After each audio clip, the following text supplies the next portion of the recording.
আমার মতো এত সুন্দর করে এত ক্লিয়ারভাবে কেউ তোমাদের বোঝাবে না। যারা যারা পড়াশোনা শেষ করে কোনো চাকরিতে জয়েন করছো সবে বা জয়েন করে গেছো, কিছু মাস হয়েছে বা কিছু বছর হয়েছে, সে প্রাইভেট হোক আর গভর্নমেন্ট হোক, ইমিডিয়েট তোমরা পোস্ট অফিসে পিএলআই করো, মানে পোস্টাল লাইফ ইন্স্যুরেন্স। এটা সার্ভিস হোল্ডার যারা তারাই শুধুমাত্র করতে পারে, আর গ্র্যাজুয়েশনরা মানে গ্র্যাজুয়েটরা। আগে আগে শুধু সার্ভিস হোল্ডার করতে পারতো, এখন গভর্নমেন্ট গ্র্যাজুয়েশনের জন্য অ্যালাউ করেছে।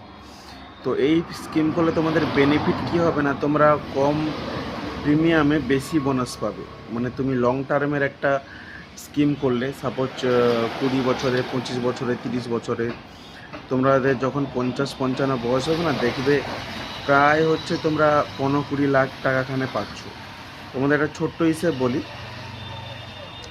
তোমরা যদি 1035 করে একটা পিএলআই করো পার মান্থ, মানে ইয়ারলি ধরো 12,000 টাকা, তাহলে কিন্তু তোমরা 35 বছর পরে নিয়ার অ্যাবাউট 15 লাখ টাকা পেয়ে যাবে।